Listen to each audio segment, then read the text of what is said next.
Poutine dresse le bilan du sommet d'Istanbul sur la Syrie et dossier, sommet France-Russie-Turquie-Allemagne sur la Syrie, 26, Vladimir Poutine a commenté les résultats du sommet d'Istanbul qui avait permis aux présidents français, russes et turcs et à la chancelière allemande d'examiner les moyens de régler la crise en Syrie. Le président Poutine a dressé le bilan du sommet Allemagne-France-Russie-Turquie sur la Syrie qui a débouché samedi sur l'adoption d'une déclaration conjointe à Istanbul, en Turquie. Comment garantir la stabilité en Syrie? Tous les participants à la rencontre sont d'accord pour dire qu'on peut garantir une stabilité durable en Syrie uniquement par des méthodes politiques et diplomatiques en stricte conformité avec la résolution 2254 du Conseil de sécurité de l'ONU et en respectant les principes d'unité, de souveraineté et d'intégrité territoriale de la Syrie, a notamment indiqué M. Poutine lors d'une conférence de presse à Istanbul. Selon lui, la déclaration adoptée par les 4 pays montre leur désir d'œuvrer ensemble pour régler la situation en Syrie, lancer un dialogue intersyrien efficace et mener des réformes d'État requises. Comité constitutionnel syrien. Selon le président russe, il importe de réunir le comité constitutionnel syrien à Genève qui doit être reconnu par toutes les parties en conflit en Syrie. La Russie espère que le comité pourra entamer ses travaux d'ici la fin de l'année. Mais les efforts visant à créer le comité constitutionnel n'aboutiront que si on respecte le gouvernement légitime syrien et lance un dialogue constructif avec l'opposition, estime M. Poutine. Nous avons réussi à nous mettre d'accord avec l'opposition et le président syrien Assad pour former 2 parties du comité, celle de l'opposition et du gouvernement syrien. À présent, il est temps de s'entendre sur la 3e partie du comité qui réunira les représentants d'organisations non gouvernementales et différentes structures. C'est un travail difficile parce que chaque partie cherchera à y envoyer les personnes auxquelles elle fait confiance, a noté le président russe. Consultation avec Téhéran. Selon M. Poutine, il importe d'organiser des consultations avec l'Iran pendant la création d'un comité constitutionnel en Syrie. Nous devons sans doute mener des consultations plein format avec le gouvernement syrien et avec nos partenaires iraniens, parce qu'il est impossible de régler ce problème sans l'Iran, pays garant du processus de paix, du cessez-le-feu et de la création des zones de désescalade, a estimé le dirigeant russe. La lutte contre le radicalisme. Toutefois, la lutte contre les radicaux reste parmi les tâches les plus importantes, d'après M. Poutine.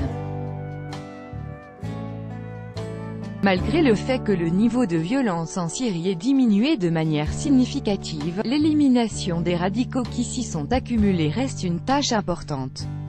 Nous ne devons pas permettre aux bandits habitués au combat de poursuivre leurs activités criminelles, de créer des cellules dormantes dans nos pays, de recruter des partisans et de prêcher une idéologie extrémiste et le terrorisme, a souligné le chef du Kremlin.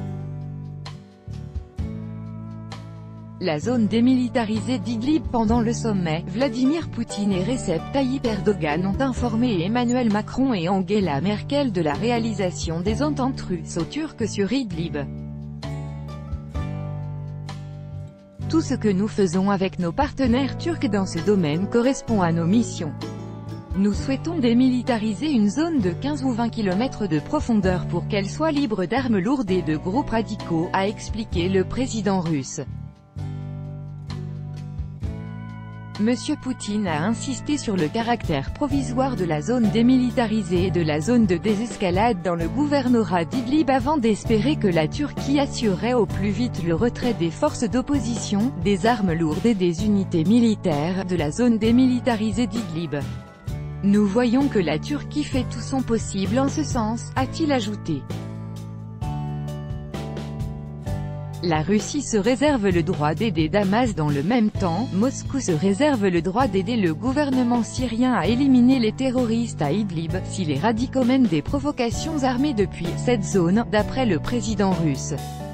Si les radicaux entravent la réalisation de cette mission de retrait des forces d'opposition d'Idlib, NDLR, s'ils mènent des provocations armées depuis la zone d'Idlib, la Russie se réserve le droit de soutenir les actions résolues du gouvernement syrien visant à démanteler ce foyer terroriste, a souligné M. Poutine. Il a rappelé que des tirs d'artillerie effectués récemment par des radicaux depuis cette région avaient visé la ville d'Alep et qu'une cinquantaine de drones avaient été abattus. Nos forces de défense anti-aérienne ont abattu 50 drones près de notre base de Baïmim ces 2 derniers mois, a-t-il précisé. Les réfugiés syriens. Il a invité la France, l'Allemagne et la Turquie à appuyer l'initiative russe sur l'organisation d'une conférence internationale sur les réfugiés syriens. Nous avons proposé à nos partenaires de soutenir l'idée russe de convoquer une conférence internationale sur les réfugiés syriens. Nous comprenons que nous ne pourrons pas obtenir des résultats tangibles si nous ne conjuguons pas nos efforts, a noté M. Poutine. Il a rappelé que la Russie réalisait un travail important dans ce domaine, mais que seuls les efforts collectifs de la communauté internationale pouvaient sensiblement améliorer la situation dans le pays, régler les problèmes sociaux et redresser l'économie syrienne. Selon M. Poutine, les discussions multilatérales se sont déroulées dans une ambiance de travail et les 4 pays ont réalisé un travail sérieux en vue de régler les questions de principe du dossier syrien. Il a remercié la Turquie pour l'organisation de cet événement. Le sommet entre la France, la Russie, la Turquie et l'Allemagne sur la Syrie s'est déroulé ce samedi 27 octobre à Istanbul. La situation en Syrie, l'accord sur Idlib et le règlement politique ont été à l'ordre du jour.